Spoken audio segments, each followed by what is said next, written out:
The third man factor. The invisible presence that saves people from death. Imagine this. You're trapped inside a deep crevasse. Your leg is shattered. Snow fills your lungs as you gasp for breath. Just as your mind begins to fade into darkness, you hear a voice. Get up. You're not done. But there's no one there. Today, we're diving into one of the strangest survival mysteries ever recorded, the third man factor. A phenomenon where an invisible presence appears at the brink of death, to guide people to safety. Psychologists call it a survival hallucination. Survivors call it something else. What is the third man factor? A calm, guiding presence sensed by people moments from death. Not seen, only felt. Explorers, climbers, shipwreck survivors, and disaster victims describe the same thing, a sense that someone else is walking beside them, someone who shouldn't be there. During a brutal 36-hour trek across a frozen Antarctic island, Sir Ernest Shackleton and his crew all sensed a fourth person walking with them. Unseen, but undeniably present. The most famous third man survival stories. 1970. One of the deadliest mountains in the world, Nanga Parbat. That year, an Austrian-German expedition was climbing the Ruppel-Face route toward the summit. Reinhold was moving incredibly fast, reaching the summit alone. Shortly after, his brother Gunnar caught up. But after reaching the top, everything changed. Gunnar's condition deteriorated, exhaustion, frostbite, and altitude sickness. Reinhold made an almost unimaginable choice, to descend the Diamir face, a route no one had ever survived before. It was practically a death sentence. During the descent, Gunnar kept collapsing, losing strength. Reinhold had to save both himself and his brother. And then, something strange happened. Reinhold began feeling a silent presence beside him. A third climber, invisible. This presence spoke no words, breathed no air, yet pushed Reinhold toward the correct path, step by step. Messner later said, "There was a calm, alert presence beside me.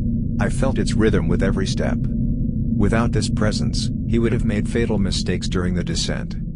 For 3 brutal days, following this invisible guide, Reinhold finally reached the village at the base of the mountain. That silent presence saved Messner's life. But it wouldn't be the last time someone felt it. Joe Simpson, the man who crawled out of the void. In 1985, 2 British climbers, Joe Simpson and Simon Yates, attempted the west face of Sula Grande in the Peruvian Andes. Near the summit, Joe fell and shattered his leg, a death sentence at that altitude. Simon tried to lower Joe down the mountain, section by section. But a storm closed in, visibility dropped, and the rope between them grew dangerously tight.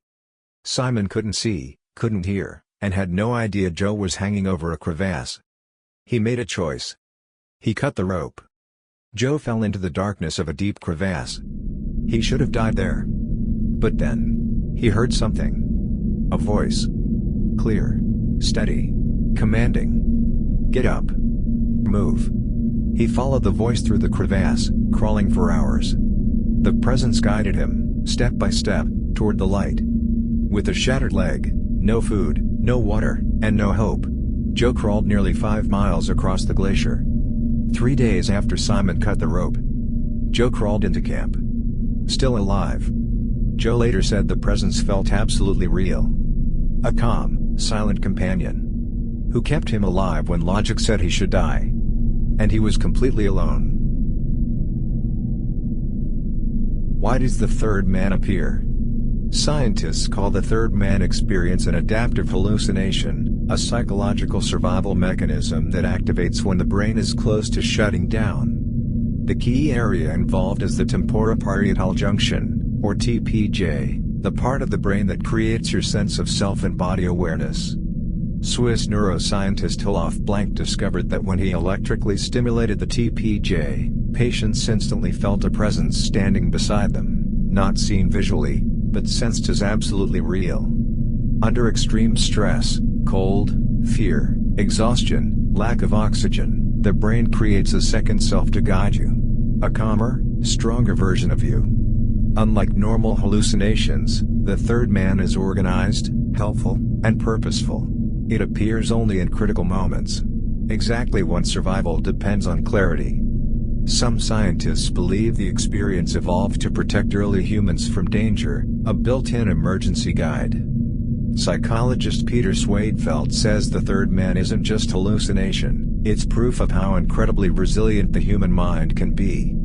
Even astronauts in orbit report feeling a presence during isolation. Some describe it as a calming companion that appears in the silence of space. There is one consistent pattern: the presence appears only when death feels close, and disappears the moment danger is gone. So is it the brain? A survival instinct? Or something beyond scientific explanation?